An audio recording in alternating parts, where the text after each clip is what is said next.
Hello all, welcome back to our channel రుచి ఏంటి రుచులు. ఇవాల్టి స్పెషల్ వినాయకునికి ప్రసాదంగా పెట్టే పాల తాలికల పాయసం. ఇది చాలామందికి పాలు విరిగిపోయి లేదా పర్ఫెక్ట్ టెక్స్చర్ రాకుండా అవుతుంది కొన్నిసార్లు, అవునా? దీన్ని అలా పాలు విరగకుండా చాలా సింపుల్ ఇంగ్రీడియంట్స్తో అలాగే ఈజీ పద్ధతిలో ఎలా చేసుకోవాలో చూపిస్తున్నాను. ఇంకా లేట్ చేయకుండా ప్రాసెస్ ఎలా చేయాలో చూసేయండి. ఇక్కడ చూపించే ప్రాసెస్ మొత్తం కూడా బియ్యపు పిండిని ఏ కప్పు కొలతతో అయితే తీసుకున్నానో అదే కప్పు కొలతతో మిగతావన్నీ కూడా మనం తీసుకుంటాం. సో దానివల్ల మనకి ఈజీగా అయిపోతుంది, అలాగే చాలా కాలం వరకు ఈ ప్రాసెస్ అనేది గుర్తుంటుంది. సో ఇంకా లేట్ చేయకుండా ఈ ప్రాసెస్ ఎలా చేయాలో చూసేద్దాం. ఇక్కడ నేను 1 కప్పు వరకు పొడి బియ్యపు పిండిని తీసుకున్నాను. దానికోసం స్టవ్ ఆన్ చేసి ఒక చిన్న గిన్నెను పెట్టి 1 కప్పు బియ్యపు పిండికి 3/4 కప్పు, అదే కప్పు కొలతతో 3/4 కప్పు వరకు వాటర్ సరిపోతాయి. వాటర్ని మరిగించి అందులో కొంచెం సాల్ట్, ఒక పించ్ ఆఫ్ సాల్ట్ని యాడ్ చేసి 2 టేబుల్ స్పూన్ల వరకు తరిగిన బెల్లాన్ని యాడ్ చేయాలి. ఆ బెల్లం అంతా కూడా కరిగిన తర్వాత ఈ బియ్యపు పిండిని అందులో వేస్తూ కలుపుకోవాలి.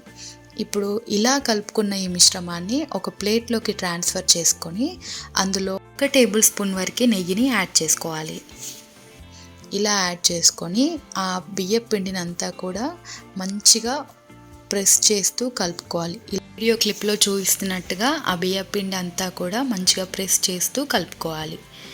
ఇలా ముద్దలాగా కలుపుకున్న తర్వాత అందులో నుండి కొంచెం కొంచెంగా తీసుకొని చేతిపైన సన్నటి నూడిల్స్ లాగా చేసుకోవాలి. వీటిని మనం తాలికలు అని అంటాము. మీకు ఎంత వీలైతే అంత సన్నగా చేసుకోవచ్చు. ఇలా చేసుకున్న తాలికల్ని ఒక ప్లేట్లోకి తీసి పక్కన పెట్టేసుకోండి. ఇప్పుడు అందులో నుంచే ఒక 2 టేబుల్ స్పూన్ల అంతవరకు పిండిని ఒక గిన్నెలోకి తీసి అది కూడా పక్కన పెట్టేసుకోండి. ఇప్పుడు మనం బెల్లాన్ని కరిగించుకోవాలి. ఒక ప్యాన్ తీసుకొని ఏ కప్పు కొలతతో అయితే బియ్యపు పిండి తీసుకున్నారో అదే కప్పు కొలతతో 3/4 కప్పు వరకు బెల్లాన్ని కరిగించుకోవాలి. ఇలా 3/4 కప్పు బెల్లాన్ని యాడ్ చేసుకొని దాంట్లో ఒక 150 ml వరకు వాటర్ని యాడ్ చేసి బెల్లం మొత్తం కూడా కరిగించుకోవాలి. తీగ పాకం రానవసరం లేదు, జస్ట్ బెల్లం మెల్ట్ అయిపోతే సరిపోతుంది.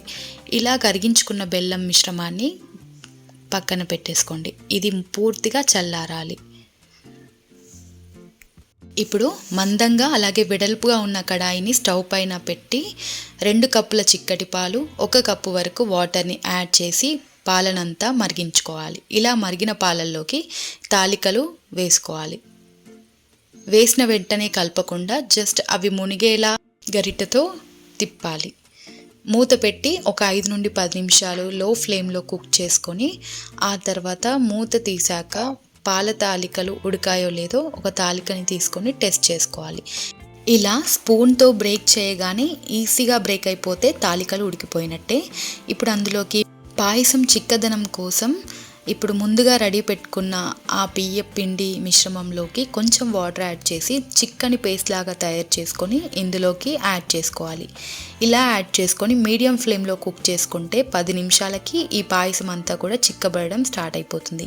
ఈ క్లిప్లో చూపించిన విధంగా పాయసం చిక్కబడితే స్టవ్ ఆఫ్ చేసుకొని పక్కన పెట్టేసేయండి. ఇప్పుడు డ్రై ఫ్రూట్స్ని 1 టేబుల్ స్పూన్ నేతిలో వేయించుకోవాలి. మీ దగ్గర ఏ డ్రై ఫ్రూట్స్ అవైలబుల్గా ఉంటే ఆ డ్రై ఫ్రూట్స్ని 1/2 కప్పు వరకు వేయించుకొని తీసుకోవాలి. అందులో ఇప్పుడు పూర్తిగా చల్లారిన బెల్లం మిశ్రమాన్ని కలిపేసుకోవాలి. ఇక్కడ ఇదే మెయిన్ అండి, ఈ బెల్లం నీళ్ళు పూర్తిగా చల్లారితేనే పాలు విరగవన్నమాట. లాస్ట్లో ఈ డ్రై ఫ్రూట్స్ని యాడ్ చేసుకొని ఒక్కసారి కలుపుకోవాలి. అంతే అండి. ఎంతో సింపుల్గా అలాగే ఈజీ వేలో చాలా తక్కువ టైంలో చేసుకునే పాల తాలికల పాయసం మీకు నచ్చితే లైక్ చేయండి, అలాగే షేర్ చేయండి. మీకు ఎలా కుదిరిందో మీ ఫీడ్బ్యాక్ని నాతో షేర్ చేసుకోండి. అలాగే మరిన్ని టేస్టీ అండ్ సింపుల్ రెసిపీస్ కోసం రుచి ఇంటి రుచుల్ని సబ్స్క్రైబ్ చేసుకోండి.